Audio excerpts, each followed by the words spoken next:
Assalamualaikum warahmatullahi wabarakatuh. Halo teman-teman, kami dari kelompok 4 dengan anggota Umar Said, saya sendiri, Farah Amalia Arnaz, dan Rimeja Tiara Salca. Sebelumnya saya ucapkan terima kasih banyak kepada Ibu Ratnasari Siti Aisyah MPD selaku dosen pangapung mata kuliah strategi pembelajaran.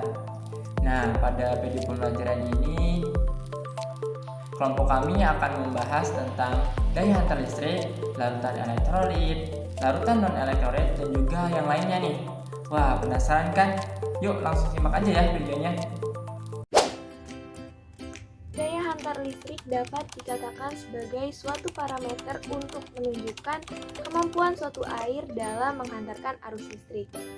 Nah, daya hantar listrik itu sendiri dipengaruhi oleh ion-ion yang berada di dalam larutan tersebut, yang mana kekuatan suatu ion di dalam larutan tersebut dapat membuat suatu larutan terbagi atas dua, yakni larutan elektrolit dan larutan non-elektrolit. Untuk larutan elektrolit memiliki pengertian sebagai golongan larutan yang dapat menghantarkan arus listrik. Begitupun sebaliknya dengan larutan non-elektrolit yang menjadi golongan larutan di mana larutan tersebut tidak dapat menghantarkan arus listrik seperti halnya golongan pada larutan elektrolit. Halo teman-teman semua, perkenalkan nama aku Rimai Tiara Salca. Kalian bisa panggil nama aku Rimai, aku temannya Kak Farah. Sebelumnya, Kak Farah sudah menjelaskan materi mengenai pengertian larutan elektrolit dan juga larutan non-elektrolit. Untuk penjelasan berikutnya, aku akan membahas mengenai bagaimana larutan dapat menghantarkan arus listrik dan apa sajakah contoh dalam kehidupan sehari-hari mengenai larutan elektrolit dan juga larutan non-elektrolit. Yuk simak videonya! Berdasarkan daya hantar listrik, larutan dapat dibedakan menjadi dua macam, yaitu larutan elektrolit dan juga larutan non-elektrolit. Larutan elektrolit adalah larutan yang dapat menghantarkan arus listrik. Mengapa demikian?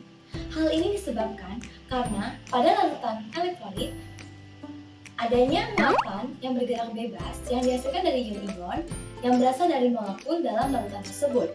Untuk dapat menghantarkan arus listrik, maka larutan elektrolit harus mengalami proses ionisasi. Proses ionisasi adalah proses terurainya suatu senyawa kimia menjadi ion-ionnya, baik itu ion positif dan juga ion negatif. Larutan elektrolit dapat dibedakan menjadi dua macam, larutan elektrolit kuat dan juga larutan elektrolit lemah. Contoh dari larutan elektrolit kuat ialah HCl ataupun asam klorida. Asam klorida berasal dari organ tubuh manusia, yaitu organ lambung. Ketika HCl direaksikan dengan air, maka akan terurai menjadi ion-ionnya secara sempurna, yaitu ion H+ dan juga ion Cl-. Ion HCl itu mengalami proses yang namanya hidrasi. Apa itu proses hidrasi?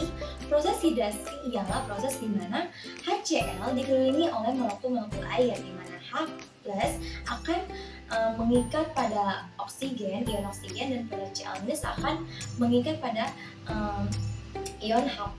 Ya. Proses uji daya hantar listrik pada larutan elektrolit kuat, khususnya yaitu larutan HCl ataupun larutan asam klorida, yaitu meliputi di mana ion H+ akan bergerak menuju katoda dan ion Cl- akan bergerak menuju anoda.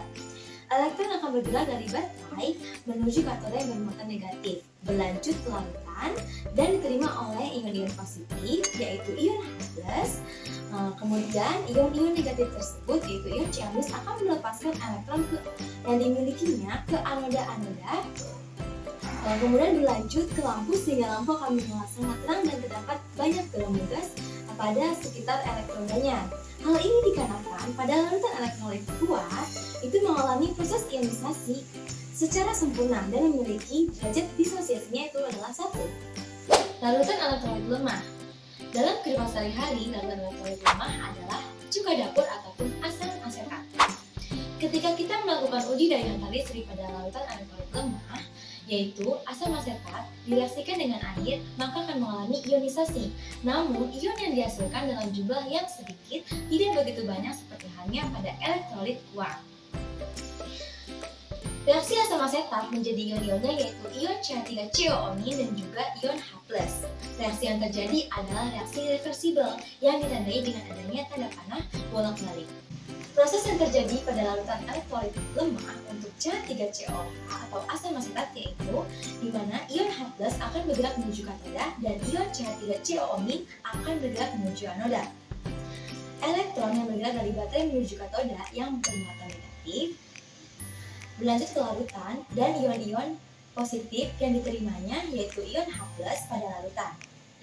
Kemudian ion-ion negatif yaitu adalah ion CH3COO- akan melepaskan elektron kepada anoda yang bermuatan positif dan berlanjut kepada lampu sehingga lampu akan menyala redup dan sedikit gelembung gas.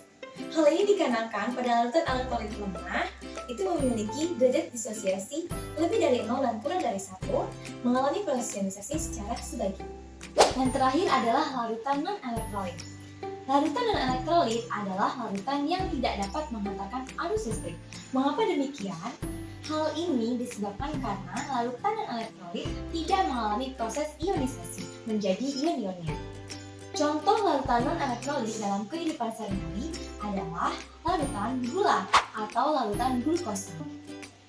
Larutan glukosa ketika dilarutkan dalam air mungkin akan terionisasi secara sempurna, tetapi ketika kita lihat dalam molekul glukosa itu tidak terpecah atau terurai menjadi ion-ionnya. Ketika kita melakukan daya uji hantar listrik pada larutan non-elektrolit yaitu larutan glukosa, tidak ada aliran listrik atau tidak ada aliran elektron yang dibawa ke elektroda-elektrodanya, sehingga lampu tidak akan menyala dan tidak akan adanya gelembung gas. Sekian video pembelajaran dari kelompok kami. Terima kasih sudah menonton.